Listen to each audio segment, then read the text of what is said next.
Assalamualaikum warahmatullahi wabarakatuh. Kita dari Universitas Nahdlatul Ulama Lampung, Fakultas HP3, Prodi Peternakan semester 3. Kita akan melakukan kunjungan di Desa Setiabumi, Kecamatan Seputih Banyak, Kabupaten Lampung Tengah.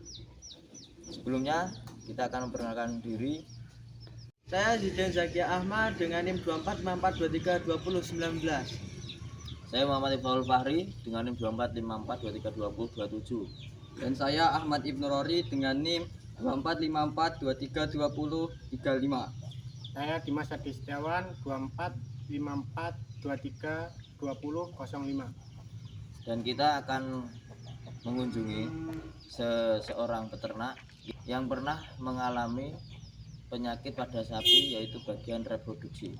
Mari kita lanjut ke lokasinya. Cekidot. Oke, langsung saja kita lanjut ke seorang peternaknya.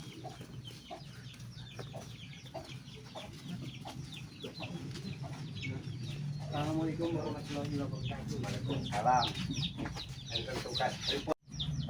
Jadi gini Pak, sebelumnya izin dengan sampean, izin namanya sampean siapa Pak? Pak Rijal. Alamat SD 7 Kecamatan Seputih Banyak ya?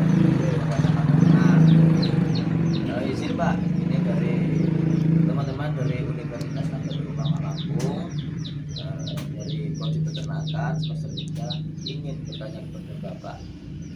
Yaitu pertanyaannya,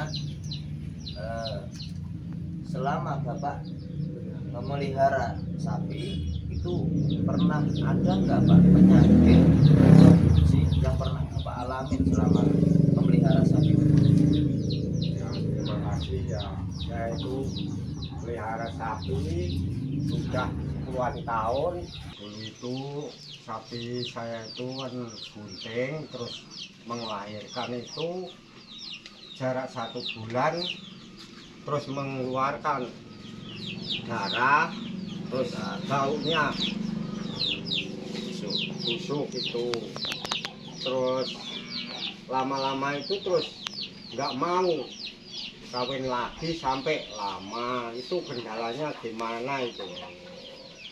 Jadi gini Pak, dalam proses kelahiran itu mau ibaratnya steril lagi, ada pembersihan. Jadi pada saat itu mungkin sapinya sampean itu di pada ovarium itu tidak bersih, jadi keluar nanah, salah satu penyebab karena ada ibaratnya kotoran di dalam itu. Pertama, yang keduanya karena kotorannya nggak dibersihkan setelah terjadi keluar nanah dan busuk ya. Ya, Nah itu mau bunting lagi atau mau dikawinkan lagi itu agak sulit karena ovarium itu sudah ibaratnya kotorannya menumpuk. Nah salah satu jalannya pertama itu harus dibersihkan, steril dulu. Setelah itu baru ibaratnya pengolahan biosecurity harus ketat Pak. Karena penyakit itu kan awalnya dari bakteri. Ya. Bakteri itu bisa menyebabkan penyakit. Jadi itu kalau bisa cepat sembuh lagi itu obatnya gimana itu? Ya nanti sembari kita melakukan observasi dan wawancara di kandang, nanti kita bisa ibaratnya saling tukar wawasan Pak. Oh ya.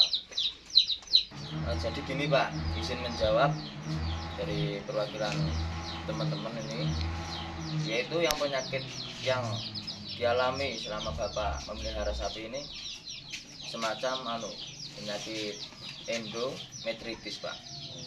Ini saya juga sudah mencatat, jadi macam-macam penyakit juga, yaitu endometritis merupakan gangguan reproduksi dikarenakan sapi yang terkena endometritis akan sulit untuk bunting dan peradangan lokal pada dinding uteri dan dapat menyebabkan infertilitas pada sapi. Organisme dapat masuk ke dalam uterus pada saat serviks terbuka, yaitu saat perkawinan, inseminasi, partus, dan postpartus.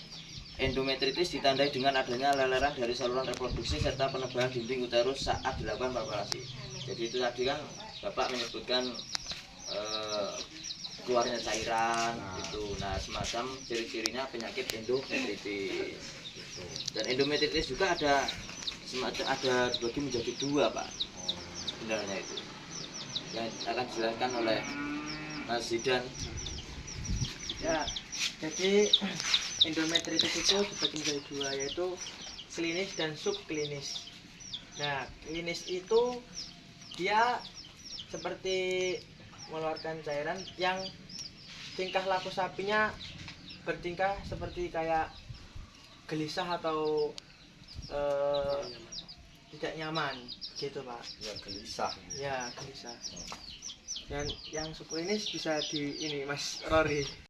Sedangkan penyakit endometritis subklinis itu yaitu peradangan pada lapisan dalam rahim, Mbak, yang tidak menunjukkan gejala-gejala dari penyakit endometritis klinis itu. Peradangan.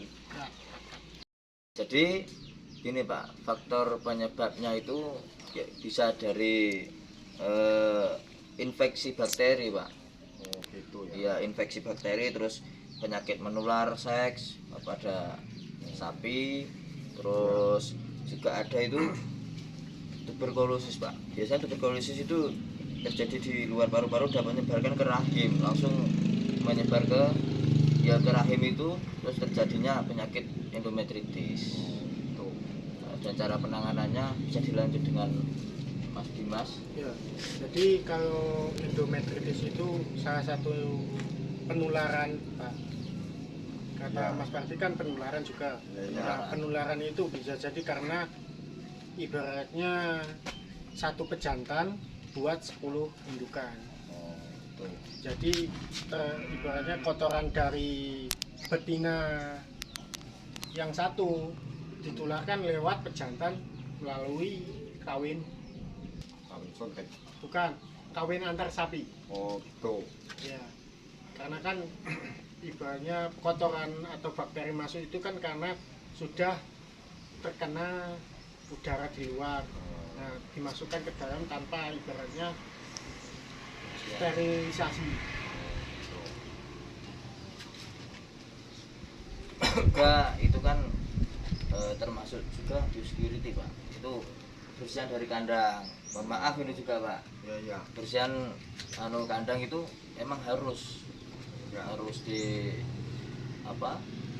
itu penting bagi seorang peternak agar Sering dikocor gitu ya. iya saling dibersihkan, Ya, Pak. Juga bersih itu. kebersihan juga dari barang reproduksinya itu juga itu Oh ya. biar terhindar dari bakteri-bakteri yang ingin masuk itu kan biar terhindar. Ya. Dan juga bisa melakukan vaksin, bisa untuk mencegah terjadinya bakteri tersebut. Itu tadi, Pak.